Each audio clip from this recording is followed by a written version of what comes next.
Hello everybody, Professor Gusimi here, and in this week's lecture we're going to be talking about backend development. Now, this conversation about development on the backend is actually some of the most exciting stuff within the web development domain, at least in my opinion it is.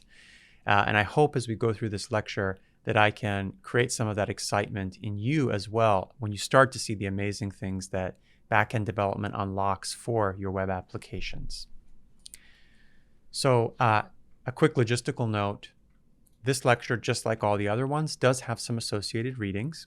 And so I'd encourage you to take a look at the course's GitHub repository so that you can read these things in your own time, get a little bit more detail beyond what we touch on in the lecture. There's really two main sources for the content that you're going to see today. One of them is developer.mozilla.org, which you've probably seen me reference in previous lectures. And we're also using some documentation from the Palettes project, which is the organization that creates Flask as well as Jinja, the two tools that we will be discussing in depth later in this lecture. Okay, so to get started, I want to quickly introduce the concept of server-side development and try to motivate why that's important.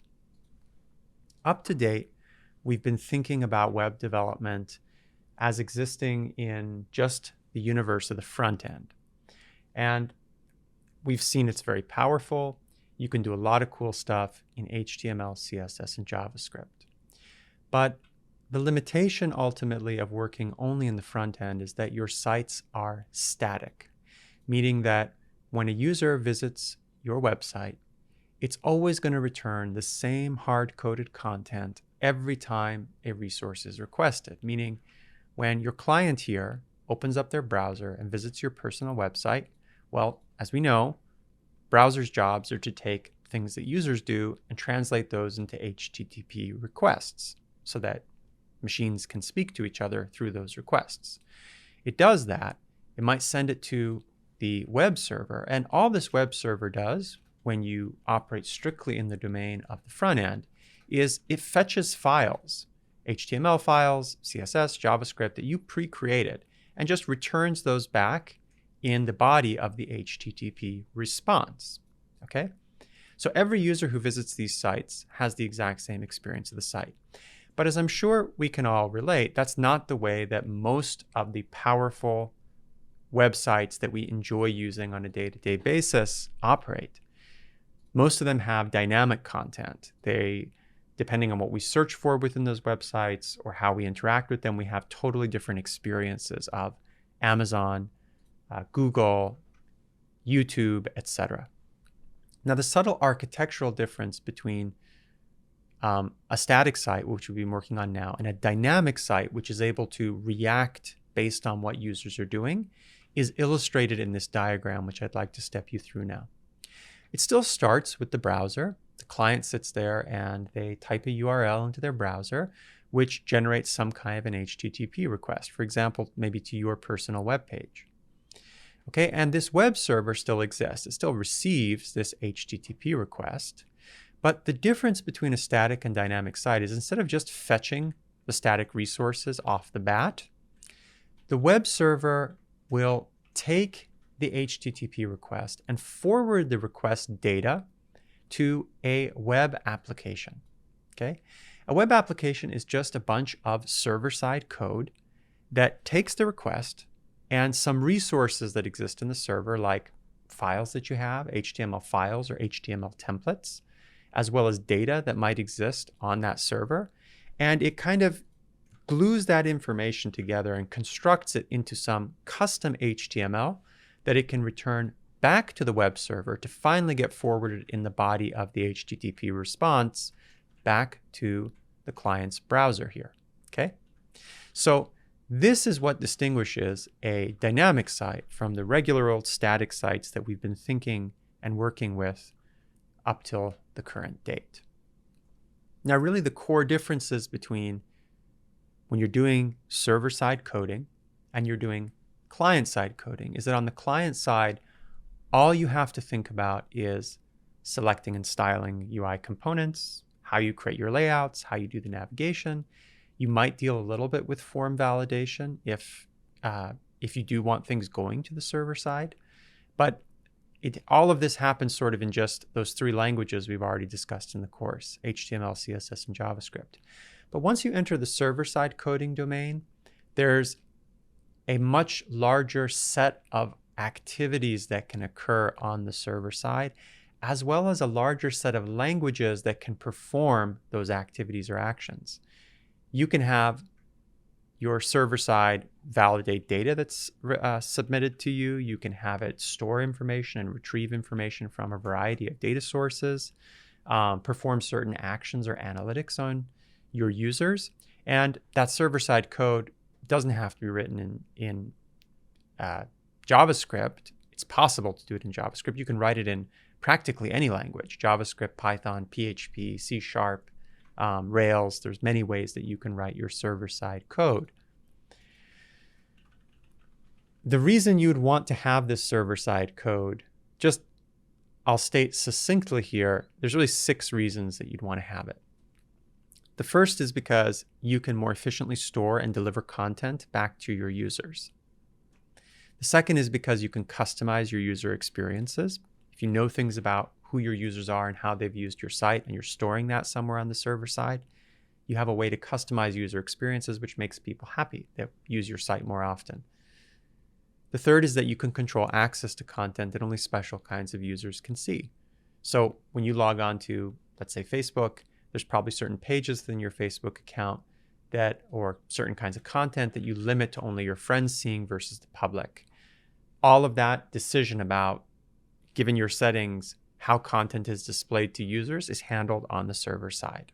Okay, you can store session and state information on your users so that you can more effectively track them as they move around your site using implementations on the back end. And you can also issue notifications like emails and texts and perform analytics on your users to help inform, in an A/B testing sense, how to design the next version of your website. So lots of really incredible things you can do when you get involved on the server side. Okay, now before we jump into examples for how to build the server side of your web application, I'd like to take us through a recap of web servers and HTTP requests. The reason we're going to do this is because once we start touching the server side again, we're going to be opening up those requests and acting on them. So I just want to remind you what requests are, how they work, and which requests you should be paying attention to more before we jump into the hands-on piece of this.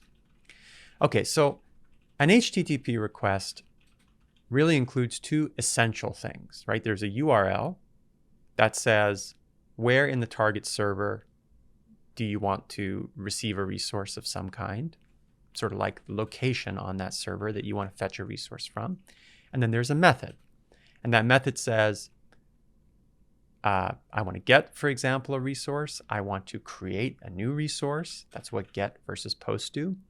I want to obtain some metadata about a resource, like when it was created.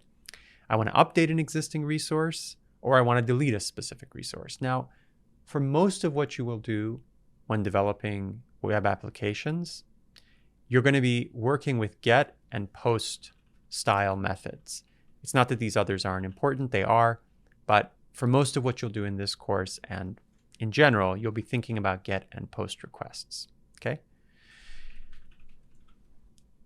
What I'd like to do, just to make it very concrete what the subtle distinction between a get and post request are, is to take you through an example of each one. What I've got here at the top of the screen is a screenshot from my browser that shows developer.mozilla.org/NUS.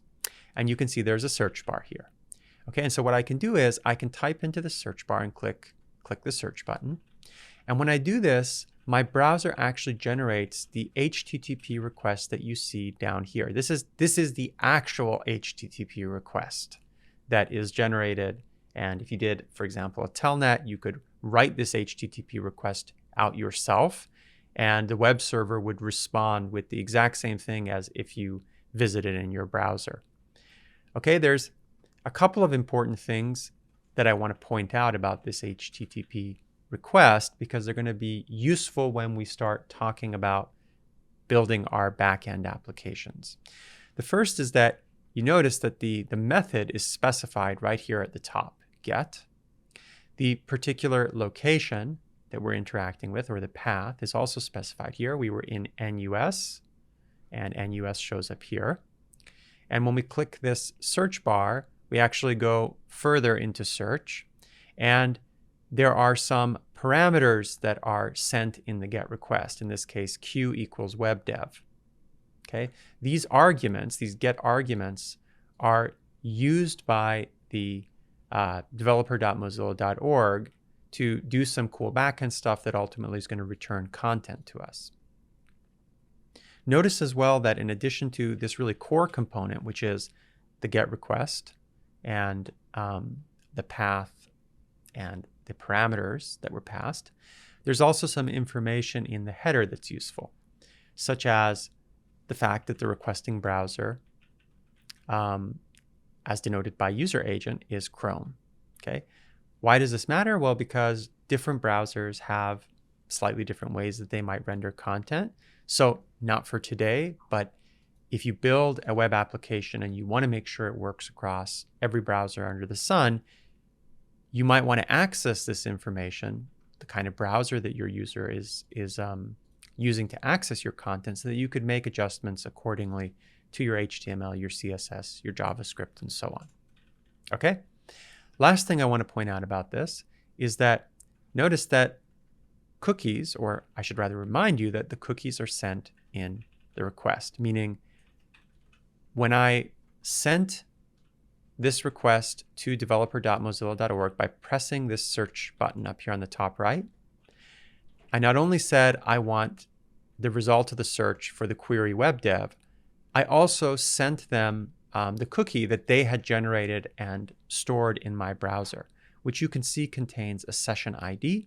And we're going to talk a little bit about what it means to have a session ID in your cookie when we get to the development piece of this. But these are the main things I want to point out about a GET request. Okay, now, once that request is sent, by the client, the server is going to do some magic and it's going to send back a response, just like that diagram we went over at the beginning. This on the right-hand side is an example of what that response looks like. You can see it starts with HTTP/1.1, that's the version of HTTP. Then it includes a response code. 200 here means okay, we're good to go. 404 would mean the resource was not found. 500 level codes mean there was an error, and so on. Okay, it tells you some information about the server, such as the fact that it's Apache, and so on. But in addition to this response header information, the stuff that is blue, we get the actual HTML document back. And that's what helps us render the page that I've cut here at the top of the slide. That's how we get that. The HTML document is returned in what's called the body of the response. Okay, so that's how a GET request works. Now, a POST request is similar functionally to a GET request, but there's a nuanced distinction. The main distinction here is that the URL doesn't have any parameters in it. Okay, so the information from a form is encoded in the body of the request. That is to say, if you come up here and look at this particular POST request, which is structured the exact same way the GET was, the difference is that we don't have that question mark and then start listing out the parameters we were interested in. The POST request has in the body, down here at the body, in the body, just like we had in the response of the GET, the parameters that we're interested in passing over to the server to do some actions based on. In this case, username, a full name, and so on and so forth. And when a server receives a POST request, just like when it receives a GET, it will issue a response. Okay, in this case, it issued a response 302 that says that the post was successful, and it didn't need to send anything back in the body because of the particular way that this page worked, and so on. Okay, so I went through this because as we're going to jump into web frameworks, which are the way we do this server-side development, we're going to be touching on those requests. So now, before we actually dive in, the last thing I'd like to do is speak a little bit about what web frameworks are. Succinctly, a web framework is just a collection of functions, objects, and rules that help you solve common problems. And we actually spoke a couple lectures ago about client-side web frameworks. Remember, we had a lecture where I went over how to use Vue.js to simplify or condense some elements of your front-end development. And we had mentioned that there are these other client-side web frameworks. You may also recall that the takeaway from that lecture was that these client-side web frameworks are really useful, but depending on what you're doing, they may not be strictly necessary, because their essential function is to simplify layout and presentation tasks. It's not that that's not important, but it's not strictly necessary in all circumstances. Now, server-side web frameworks are like client-side web frameworks in that they're technically also not strictly necessary. You could go write in whatever language you want an interface with the web server so that you can receive requests, raw request information. You could parse that request information into objects and build a framework yourself that interprets those requests, generates documents, formats them, sends them to the web server to be ultimately forwarded back to your client. But that implementation of an HTTP server functionality from scratch would be a lot of work. It'd be educational, but it'd be a lot of work that is beyond the scope of this course, where we're trying to teach you how to develop the full stack. Okay, so the server-side web frameworks help provide a lot of these common web server functionalities so that you can focus on the implementation side of your application and worry a little bit less about how the requests are being passed between your application and the web server and back to the client and so on. Okay, there's a number of server-side web frameworks, which I'm showing here on the bottom right: Node.js, Express, Flask, Django, and so on. Ultimately, what the server-side frameworks do for you is, I would say it's maybe 4 things. The first is it allows you to write simplified syntax to work with the requests. Okay, you don't have to parse a raw request. You get it as a nice, neat object in most of these frameworks that you can access the pieces of. The second thing is it allows you to route requests to appropriate function handlers. So instead of you reading the top line of that HTTP request, looking at what the URL is, and in a custom way, having function declarations that handle it, it just simplifies some of that routing for you. The third thing is allowing access to the content within GET and POST requests, the data that's sort of passed in with those GET and POST requests that we covered. Most of these frameworks have a way to very easily obtain access to that. Fourth thing is it abstracts and simplifies database access depending on the framework you're using. Some do that more, others do that less. And lastly, they can help with rendering data through the use of templating systems. Okay, so meaning they help you write less code by creating documents that can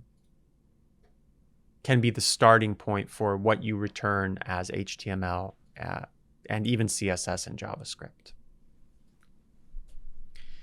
Okay, now among those frameworks, one of them that I mentioned was Flask. And if you've seen our homework assignments or the template web applications that were distributed with the homework assignments, you probably already figured out that Flask is what we're using in this class. Now, Flask is interesting because it's often not actually referred to as a web framework, but as a micro framework. And that's because it's actually a lot more lightweight than some of the other frameworks that were referenced on the previous slide. Lightweight here means that it doesn't have a formal database abstraction layer.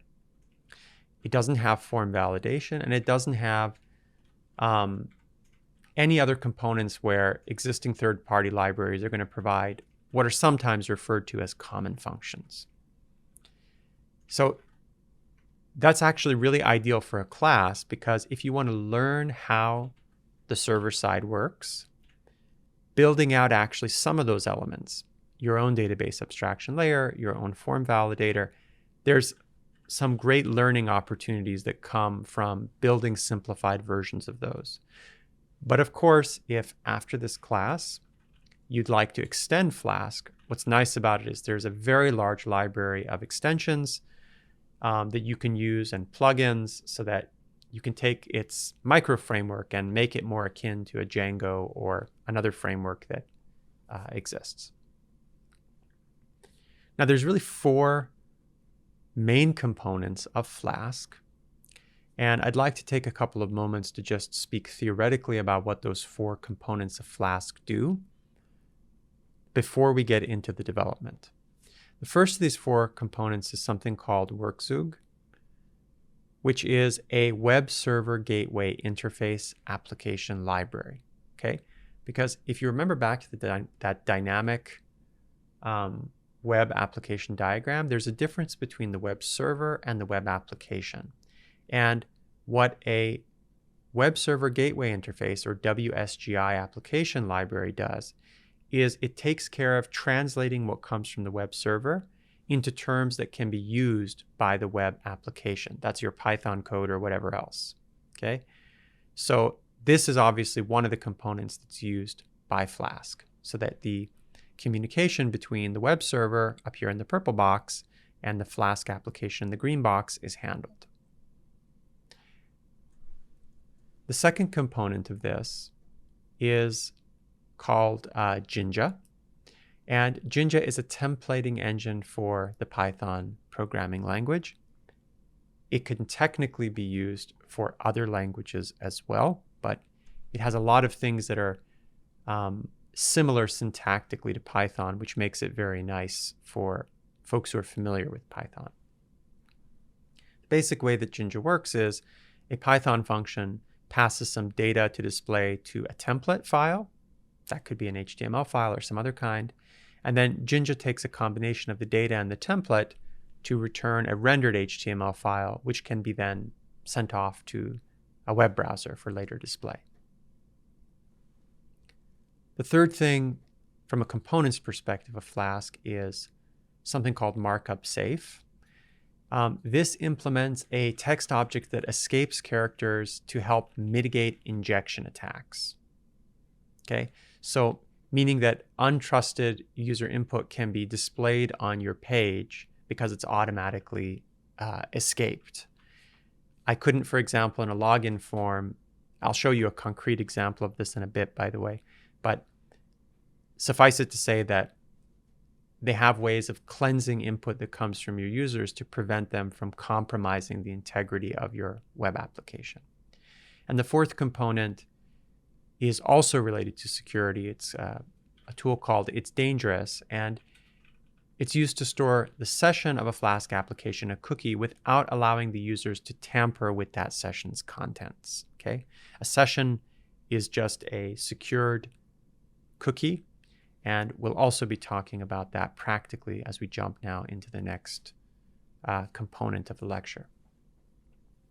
But before we do that, just to close the conversation on Flask at the high level, there's of course a question of should you use Flask after this class? And my answer to that question is that it depends on your use case. The advantages of Flask are that it's lightweight and powerful. It's very easy to get started. It's easy to scale it. And if you don't want to build out some of the core functionalities like connection to your database or form validation, there are zounds of extensions very well liked, very popular extensions with great documentation that you can just plug in to add that functionality. We won't be doing that for the course because we'd like you to learn some of those things. But if you do want to use it in the long term, that's a option to you. Of course, the disadvantage is that it doesn't come pre-built with some of the functionality of other frameworks. And because it's a lighter weight framework, it actually has a slightly smaller community than some of the other frameworks do. Now, having said that, just because it's a smaller framework doesn't make it any less powerful, as evidenced by the fact that there are many top-notch companies that are using Flask. Netflix, Lyft, Reddit, Trivago, Hotjar, Pinterest, LinkedIn, MIT, all of them use Flask as part of their web application development toolkit. Okay, so with that, we're now finally to the hands-on practical part of this lecture. Here and from here on, we're going to be doing a guided introduction to Flask application development. I'm basically going to open up a Flask app. I'm going to show you what each of the small components of those applications mean, take you through lines of code so that hopefully developing your own Flask application becomes more intuitive and more streamlined. So the first thing I want to talk about is the requirements of a Flask application. And from here on, you're going to be seeing blocks of code. And for the initial part of these next few slides, I'm going to be showing you my file directory here on the left-hand side so that you can remember what we are looking at as we kind of play around in this Flask app sandbox. This sandbox, by the way, is based on the Homework 2 Flask application template that I already shared with you. So don't worry about getting access to the sandbox. If you've downloaded the homework, you already have everything you need to sort of play around with or emulate some of the things I'm going to show you today. Okay, so the first thing you'll want to do if you want to do development with Flask is create a requirements.txt document. This is so that all the dependencies and requirements of the Flask application can be installed when you're setting up your environment. And in this case, Flask is actually all you need. The other components in the requirement.txt I have here are for the web server, which is Unicorn, and some other sort of nice to haves within Flask and potentially must-haves if you're using a database, which we'll discuss later. But suffice it to say, if you're building a very simple web application, really all you need is this first line in the requirements.txt file. Now there's a set of files that you'll have to write to create the skeleton for your Flask application before you can get to the part of actually doing some of the development of the application formally. And the first thing that I always write is a init.py file within the directory that contains my Flask application. Okay? This init.py file should define how the application is created and all the actions that should occur at the time of the application's creation. So that's what this def create app does. It instantiates a Flask object and then creates an application context, which basically stores application level data such as what are the different routes that are available. So where can I kind of move around in this site? Is there a /home? Is there a /index? Is there a /login? And so on. These routes are going to be defined in this file that we're going to go over together here on the left. And in this case as well, even though we're not going to use it for today's talk, you might do things like create a database connection and maybe run some functions within your database object, like the creation of tables, okay? And then finally, this create app function should return this application. This is within init.py. You can also, if you're doing development, I encourage you to include this decorator failsafe, which helps catch errors during your initialization and provides a fallback app to display those startup errors. Effectively, the reason why when you're doing development with the template application I've given you, your web server doesn't fail when there's an error in your configuration is because we've included this @failsafe on top of the create app. So I encourage you to keep it as you do the development part of your web application. Okay, so now switching gears, let's go to app.py. Now notice that app.py is not within the Flask app directory. It sits sort of outside of it. What app.py does is it actually is formally responsible for creating and running the application. Okay, and so what it does in this case is it goes to the Flask app, that's this folder, and within this folder it imports create app using what's in init.py. Remember up here we had this create app function that defined how the application would be created, the database connection, what the routes were, and so on. The first thing we do is we import that and then we create the app, storing it in something called app. And then we proceed right after to run the app. And the application is run, in this case, on localhost. So 0.0.0.0, that's localhost. And port 8080 if an environmental variable is not specified to indicate the port. And we're also specifying here that the application should reload every time we change the code. This is not required. It just makes it faster for the development activities. This is why when I save my code in a text editor, the web application, a refreshed version of the web application, appears in the browser during the development. If I made this false, I would have to formally restart the web application every time. So again, during your development activities, I encourage you to leave this use reloader to true. Okay, so we went through init.py and we went through app.py. Now coming back to the Flask app directory, once you've done this, you have, from a application perspective, you have most of what you need built out. The real guts of this starts happening around, I would argue, one file, which is routes.py, and then two supporting folders, which are static and templates. And the static and templates folder here, by the way, are required folders. You can't call this anything other than static, and you can't call this anything other than templates. The database and utils and other things in here, you can change those names, but static and template are reserved folders, okay? So let's start by looking at routes.py. What routes.py does is it specifies how you map requests onto actions, okay? So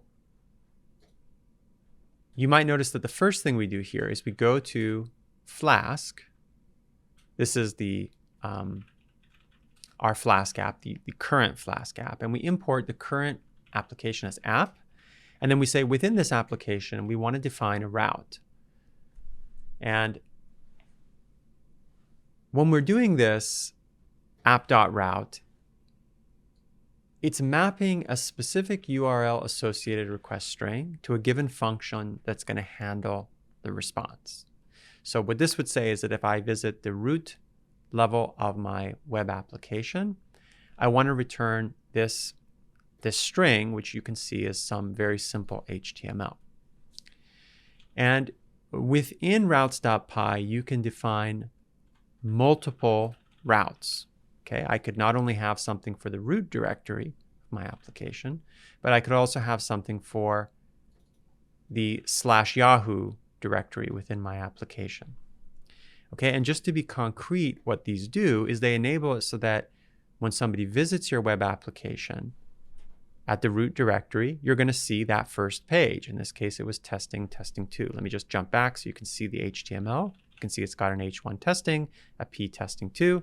And then if you look up here, when I visit that root directory, I get that web page. And similarly, if I come to /Yahoo, I had a very simple HTML document I passed back with an H1 tag enclosing Yahoo, and that's precisely what I get when I visit that on my web page. Okay, now we spoke at the start of this lecture a lot about requests. I was reminding you about requests, and I did that because the Flask has a request object that allows you to interact with HTTP requests and do some really cool and powerful things. So let's talk a little bit about that. The components of the HTTP requests are actually stored as attributes. So for instance, you have the method, remember that's get or post, and you have arguments, right? In the case of a GET request, that was everything that was after that question mark. So I could, for example, create an app.root that says when I visit the root directory, I want to run this function.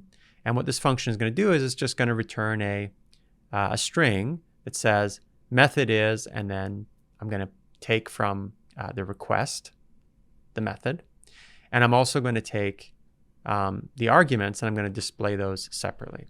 And if I show you the web page that gets displayed when I visit localhost / x equals 1 and y equals 2, you can see it recognizes that a GET request was actually submitted because of this request.method. That's what's being printed.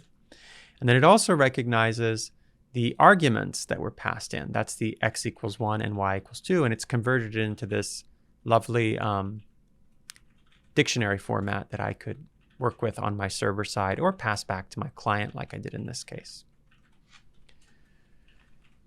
Now, HTML form content can be accessed through a request as well, right? Usually when you're building dynamic web applications, one of the things that dictates the dynamic behavior is the user sending forms, or if not a form, is sending you information through a cookie as an example.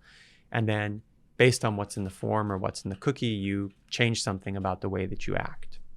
So let's look at this very simple web application, which is just an extension of what we saw before. Here in the main page of app.root, what we're doing is we're returning an HTML form. You can see this form contains an action process. So this says when I click the submit button of the form down here, I want to send the user to the process route. That's this down here. And when I'm sending them there, specifically the method I want to use, the HTTP method, is a GET request. Okay, and so when this submit button is clicked, it says I'm going to send a GET request to this particular path on the website where this function is going to be implemented, which will show the method and will show any arguments of that method. Okay, so let's see how that works. Well, if I come and click the submit button, you can see the method does get passed, and within arguments, fname and John are passed through, just as I see up here in the URL. Okay, so in this way, I can use a form to create a GET request where the components of the form are passed in as arguments in the GET for availability to my server. Now, if you have a form that's very large, there could be a lot of components in that arguments field, right? And you may not want to show all of that in your URL. So one way to hide that information is, instead of including it in the URL like you do in a GET, you can include it in the body of the request by using post. The way you'd modify the code we just saw to do that is you would take this method in your form, and instead of having the method be GET, you'd switch the method to post. And what you'd need to change down here in the route that processes that request is to tell it formally that you need to allow post methods to sort of access you on the HTTP side. This is because by default, the routes only accept GET requests, and there's some other things that they will actually accept, but for your purposes, it's really GET requests. And if you want them to work with posts, you have to explicitly tell them to allow that method, as I've shown you here. Okay, if we do this now, notice that when I click the submit button, you don't see anything up here. Also notice that when I click the submit button, the content is no longer in args from the request, it's now in the form down here. Same content, but by changing the method from GET to post, it no longer shows up here in the URL. it now shows up in the form body. Okay, that's the thing I want to make clear. Great. Well, there's other functionalities. We went through request here. Let's move on to some of the other tools that exist within Flask to enable your web application development. One of these is called Make Response. And what this allows us to do is control aspects of the response's body and header beyond, this allows us to control aspects of the response beyond just the body. So this includes cookies, headers, and so on. Let's start out with an example with cookies. First thing we're going to do is from Flask, we're going to import Make Response. And then notice down here that I've specified the body of the response that I'd like to send. And that's the same form that we were looking at in the last example. Okay, there's the process, it's still a post request, and so on. But notice that what I do here is I indicate a variable called response, and I wrap that body in this Make Response function. Once I've wrapped the body in Make Response, I can now control other aspects of the response, such as the cookie. The way I access the cookie in this case is through response.setCookie, and a cookie is just a key value pair like we described in, I think it was 2-3 lectures ago, we described how cookies work. So I can specify the key value pair here. In this case, I want the user ID to be set to user. Okay, and then of course, when we get to this process, the only thing I've added is I want to be able to display the cookie to make sure that it actually went through. And you can see here that when I actually click the submit button, the cookie does in fact come through.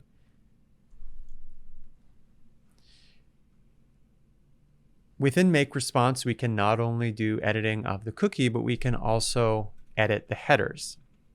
And so HTTP headers, there's some that are commonly used for communication by servers, and browsers will leverage content of those headers, but you can actually put whatever you want within an HTTP header. I could put, for example, a custom header called my header and put hello world within it. And then if I call this and I went to my browser, I won't see anything because it's in the header. I won't see anything on the main page, but if I open up my browser's developer tools, in this case it's Chrome, and navigate to the network section, I'd be able to see here in the response headers, when I visit the page, my header is hello world. So it actually comes through and shows up in the response headers. Okay, so we've taken you through request and Make Response. The next element within Flask that I'd like to speak about is redirect. And this allows very simple redirection activity. In this case, what we've got is a web application that when you visit the main page, / there is a function that returns a redirection to home, which is the content that you see down here that includes all the information about the request that we discussed earlier. And so if I come here and I show you live visiting that page, notice that it takes me here. It doesn't take me to just the root page, but it redirects me immediately to home.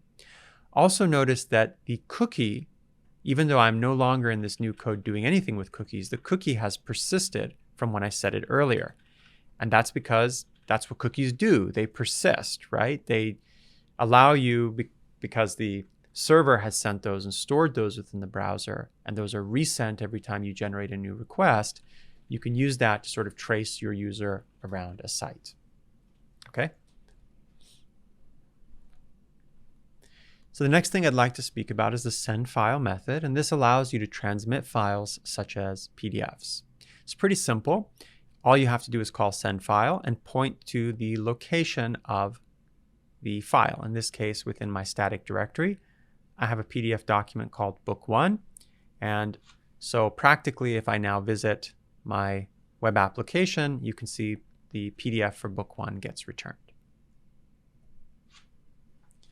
You can, of course, also use this to send static HTML files, but this would be an unusual thing to do if you had a dynamic web application, right? We only started developing here on the server side because we wanted to get away from sending static HTML files. What you want to do really is be able to send dynamic HTML files that are informed by data you're receiving from your users. And so the typical procedure for rendering those dynamic HTML files is to use what's called a HTML template. Okay, and in order to render those templates, you're going to have a function that you'll import here called render template, and you will simply call return render template on whatever template it is that you'd like to render. Now, just to make this not abstract, I'm going to show you what home.html, that's the template that was rendered here, actually looks like. Okay, and what you can see is this template has some HTML in it. It's got this h1 tag, which you probably recognize, but then it's got these odd syntax that starts with curly braces, ends with curly braces, but has these percentage signs in them as well. This is an indicator that you are using something called Jinja within this template, and it's a pretty powerful tool that we're going to speak about in a bit that helps you with flexibly generating dynamic templates. Okay.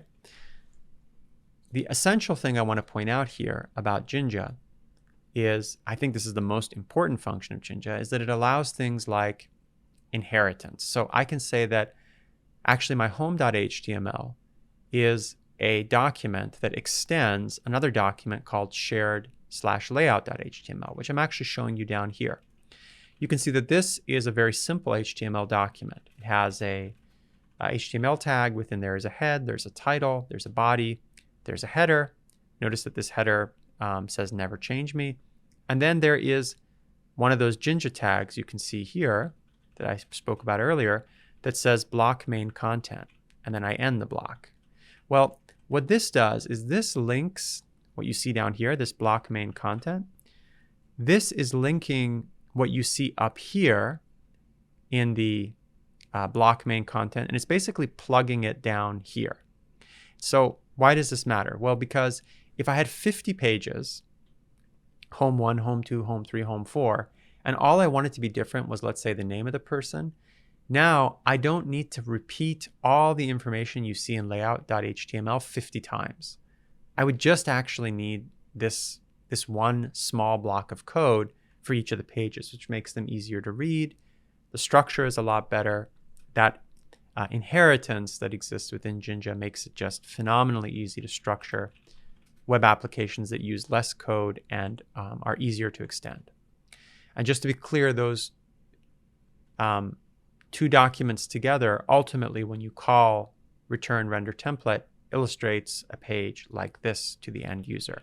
You can see there's the static part, never change me, as well as the dynamic part that came from home.html, which is shown up here. Now, Flask applications have some special attributes beyond just app.route.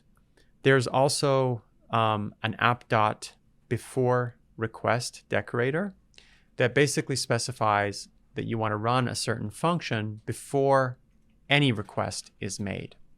So that is to say, before I visit /home, this function will be called. Before I visit /band, this function will be called, and so on. Okay. Now, what I'd like to do is take a minute to show you how this before request can be used in conjunction with some other things to create a very simple application that kind of locks users out of certain pages. I've been kind of illustrating it here on the right-hand side, and I'll show you. So notice that I come and I visit my web page, and it says you're not allowed here, and it redirected me to band. I then type in unlocked, I unlock it. Now when I visit home, I can see the page, okay? So this was some very simple functionality that effectively starts me off as locked, unlocks the page when I type in the right portion of my page, and then allows me to visit other parts of the page I was banned from previously. Let's take a look at the code on the right-hand side so that you can understand exactly how I did that. Well, the first thing I have here is before any request is made, I come and I extract the cookies that are in the request, right? So what I'm trying to figure out here is, do I know who this person is? That's what request.cookies.toDict will do. It'll give me the cookies, and I can open that up and say, hey, what do I know about this person? Do I have an ID on them? Do I have any special information, and so on? Okay, and in this case, for the very simple application I'm illustrating on the left, I'm interested in seeing if the cookie contains a key called locked or not. If it doesn't contain that, then what I'm going to do is I'm going to make a response that's going to redirect them to banned. And within that response, I'm going to set the cookie locked to true. And I'm going to then return this response. So what that's going to do is it's going to send them down here to this approot.banned. And they're going to be told exactly as you saw, you're not allowed there. Now, if they come and they visit app.root's unlock, okay, so if they visit the unlock root, then what happens is we're going to make a response which just says unlocked. This is the body. But we're also going to set the cookie, that locked thing we set up here in the before request, to false instead of true, which is what it was initialized to. And we're going to return it. So now that we've done that, the cookie has been updated. And if we come and we visit home, we're going to extract the cookie and we're going to check if the cookie says that we're locked or not. In this case, if it says that locked is true, it sends you to banned. But if that's not the case, you'll arrive here and it will render home.html, which is what you saw on the left-hand side. This might seem a little complex at first glance, but I'm showing you this for two reasons. The first reason is so that you have an understanding of the kinds of special attributes that exist within Flask beyond just app.route. And the second thing is to give you a little bit more nuanced understanding of how cookies work and how they can be leveraged to enhance functionality of a web application that would not be possible with just static files. Okay, now one of the issues with cookies are, remember when I was displaying the cookies earlier in these slides, you saw that the actual value of the cookie can be printed to the screen. And in fact, if you have cookies in your browser, you can go inspect those and look at the values that are within them. The issue with that is that your users could open up the cookies and they can edit them or see things that you may not necessarily want them to see. And so the way that you get around this is by effectively encrypting the information that's within that cookie. This is done in Flask through something that's called a session. And in order to use this session, you will come and you'll say from Flask import session, and you can then access the session variable. And it works very similar to the way that the cookie did, except that with the session, it's put into the when you add something to the session object, it's attached to the cookie and sent with your requests, with your responses all automatically. So you don't have to formally, when you're doing the make response, add the cookie. Okay, it's all automatic. And so I'm just showing you here an example of how you would modify the code that we had earlier to, instead of using a cookie, using a session in order to check whether the user has a locked or unlocked status on that little web application that we looked at. If you do want to use a session, just note that because the information is encrypted, you have to have a key that you use to perform the encryption. That key will be defined in your init.py. You'll add a line app.secretKey. This is a reserved keyword in the application, and you should have a string here that's used for the purposes of encryption. You should make it long and random, obviously not something like I've shown here. Okay, so now let's speak a little bit about URL variables in Flask. This is another really neat feature of Flask. So you can basically add variable sections to a URL by marking the section with a variable name. So what I'm showing you here in the very simple Flask application is I have a route that is / and then I've got this open triangular bracket name and a closed triangular bracket name. This acts like a variable, okay? And notice that what I've done here in the function definition is I've added something to catch basically that variable that was passed in name. And I basically spit that name right back out to the user in the response, right? I basically print the name. And functionally what this does is if I come and I type in on the end of my URL here, some string, Tom, Jim, Sam, whatever the string is, you notice that it gets passed through to the function and ultimately returned in the response back to the user on the web page. You can optionally use a converter to specify the type of this argument in your URL. So you could specify, for example, that this is a string or an int or a float, a path, a UUID. There's these basically 5 different things you can specify. I should note that by default it's a string, so specifying string here would not be strictly necessary. Okay, well, one thing I do want to note about these Flask URL variables is that any user-provided value should be escaped to prevent what's called injection attacks. And I'm trying to illustrate here on the slide what an injection attack is. So I'm using the exact same code that we just built together. Let me just be clear. That's this code, right? It's a very simple thing where I take the variable passed into the URL and then I just give it back to the user in the response. Okay, well, if I was a malicious user, I might try to do things like pass in a script of some kind. In this case, I'm passing a p tag with a onClick alert bad. You can see that when I do that, what gets passed back is this exclamation mark. And when this is in fact clicked, I'm able to run some JavaScript that displays a message bad. You may not want to allow your users to run JavaScript on your website, because if they can run JavaScript, they might be able to find a way to hack your website, get access to database, get access to other kinds of sensitive information that would cause harm. And so the way that you prevent this is by using the escape function that's contained within Markup Safe here.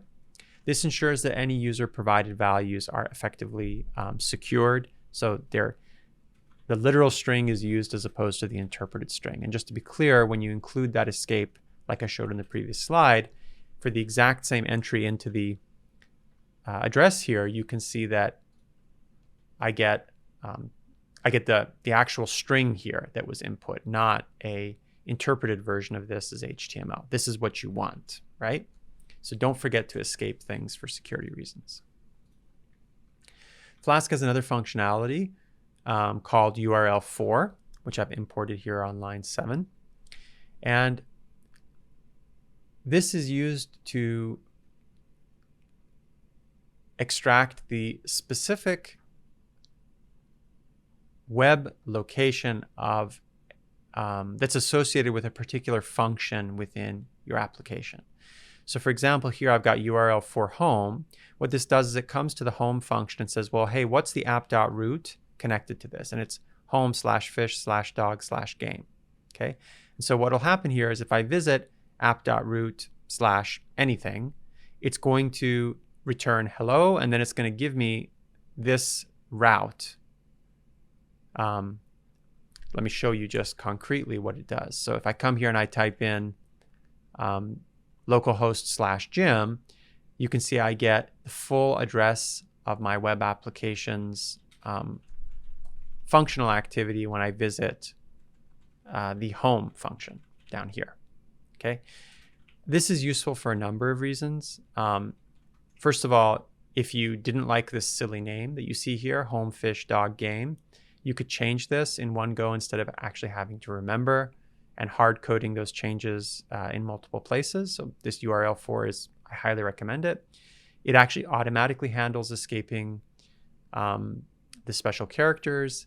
And if you include this external equals true flag, it will give you an absolute rather than a relative path, which is important if you're going to send information in an email or display other kinds of information that might link to your web page. So to generate URLs for static sites, you should use for static files, you should use the special static endpoint name. So here under URL 4, you can see that I precluded the file name, in this case book1.pdf, with static. This basically just points me to the static directory and tells me what entity within there I want to take. So if I were to visit, again, my localhost /Jim, it prints out now the location of that book1.pdf. Flask does have an ability to perform error handling. So if you want to customize your error page, you can use the error handler decorator to specify which function handles particular kinds of error. In this case, I have a 404 error, which is if a page is not found. And so if I specify something like I have down here, and I come and I visit a portion of my website that doesn't exist, like /nonsense, then I will get this message, page not found. Okay, so that covers everything within Flask. What I'd like to do is spend a few minutes now talking about Jinja, which is the document templating engine that is complementary to your Flask applications. So what is a Jinja template? Well, a Jinja template is simply a text file. We actually saw an example of it when we were doing the Flask applications return render template functionality overview. And the templates contain really three things. They contain expressions. These get replaced with values when the template is rendered. And an expression is denoted by the appearance of two of these curly braces. So in the example that I have on the right-hand side of a Jinja template, this a_ variable is a expression. What will happen here is whatever the value of this variable is, which is passed into the document, it's going to get swapped out with this curly braced wrapped a variable. Okay. You also have statements. These control the logic of a template using tags. So for, if, and so on.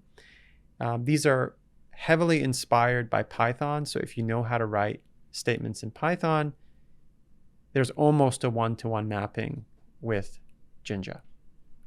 The way you know something is a statement is you have the curly brace and the percentage sign.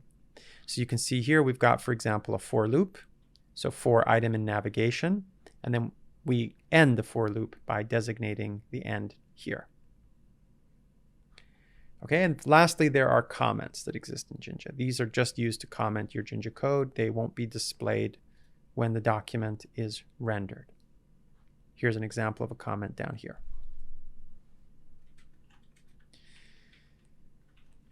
So template variables are defined by a context dictionary that's passed into the template. So if we come back to our routes.py, a very simple version, let's say we just have a home route, we might want to render a template home.html. And the way that we pass data into this template is by simply putting a comma, putting the name of the data that we want to pass in, I'm calling it stuff, and then passing in the data. In this case, it's a dictionary where x is equal to some HTML data. Now, if we have a template, this case it was home.html, you can see that there is a variable here and this variable is accessing what's in stuff sub x, which should be this HTML content testing. If I actually display the web page, you can see that that is in fact what gets displayed, or rather the literal version is what gets displayed. I get Professor Ghassemi, and then I get the exact value of the string that gets pasted in here. Okay. Just note here that although here I accessed in home.html with the use of the square brackets, you can also access this content through dot notation. So I could have done stuff.x and the web page result would have been the same. You can modify your variables through the use of filters in Jinja, and there's a whole set of filters that are available, which I will leave it up to you to read a little bit more about in your own time. The one that I do want to point out that's useful is this safe filter. This effectively turns off Jinja's inclination to escape things by default. So for instance, if I came to the same variable that was defined down here and I add pipe safe, the filter basically says, I no longer want to escape this string or treat it as, a literal. I want to actually think of this as the interpreted HTML value. And you can see that what gets rendered in the web page consequently is an H1 headed testing. You can also use filter sections to apply regular Jinja filters on blocks of template data, like I'm showing here.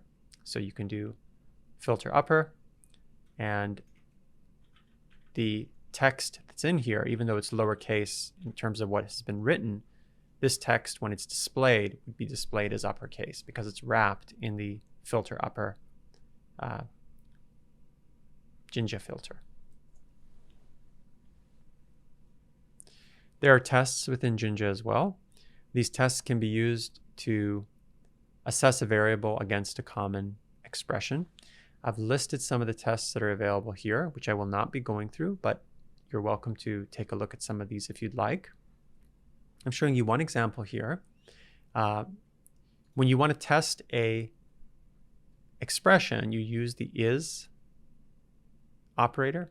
So I might want to check, for example, if my loop's index is divisible by 3. And you can see that this divisible by is one of the tests that are possible within Jinja among several others, including greater than or equal, less than or equal, odd, even, and so on. Now, the most powerful part of Jinja, of course, is template inheritance, which I covered when I was going over Flask. This template inheritance allows you to build a basic skeleton template that contains all the common elements of your site and then define blocks that the child templates can override. Here I'm showing home.html, just as a reminder, that extends or really inherits from the contents that's within layout.html. And effectively, when you have this extends operator, it will take the blocks that are defined within here and paste those into the corresponding block elements in the main document. Okay, so that when you're rendering it, you're actually getting this document, but substituting in the blocks that are defined within here. There may be instances where you don't want to extend a template, but you actually just want to grab a static piece of HTML and inject it into the document. You can do that using the include operator within Jinja. So for example, if I wrote include header.html, this would go to my document and just paste in the contents of header.html. I then might have a body that I generate, and then I could paste right after that footer.html. This is basically useful if you have static portions of your site that you optionally want to include, not within your main template, but depending on some other factors. Jinja has for loops. They're very similar to Python for loops. You can use the for loop on a list, as I'm showing here. You can use the for loop on a dict. The syntax is effectively identical to what you have in Python. One thing that is interesting about for loops in Jinja, of course, is that you can access some special variables. This isn't strictly necessary, but I do think it's an interesting thing about Jinja, so I'm going to cover it. These special variables are shown here on the left-hand side. You can access, for example, through loop.index, the current iteration of the loop. You can access through loop.first, if it's which will equal true if this is the first iteration. You could do this, for instance, if on the first iteration of the loop you wanted to print an H1 tag. Similarly, on loop.last, this will be true if you're on the last iteration if you wanted to close an H1 tag, as an example. There are some other neat things that can happen here. I thought I'd just show two examples from the reading. If you have a for loop that you have here in Jinja, you can do loop.cycle so that every time you move through this loop, you sort of iterate through this set of cycled, this cycled list that's shown here. Practically what this block of code would do is every time for every row that's within this row's data, I'm going to print an li, and the class of that is going to be first odd, then even, then odd again, then even again. So for every time I sort of run through the for loop, I'm going to jump back and forth between these two, cycle back and forth, in addition to printing the content of the row that was extracted here. Okay, so I thought this one was kind of neat. Now, there's also another neat thing where you can check if across loops certain values have changed. If you have, for example, a set of entries, you can check if the category of the entry has changed using loop.changed, and only if something has changed will this evaluate to true from the last iteration to the present one. You can use that flag to do things like print certain kinds of content, such as the category. This is effectively very useful if you have flat data and you want and the data is structured in a way where changes from row to row indicate the presence of new kinds of semantic content that you want to deal with. Jinja also has if statements. These are very similar to Python if statements. So you have if, else. Main thing to remember here is in Jinja, you always have to end, which is not something you have to do in Python. So that's it. The conclusions I'd like you to take away from this lecture are that Flask is a lightweight but powerful framework for application development. Flask supports core application functions, including interactions with requests and responses. And Jinja is a powerful tool for templating application content.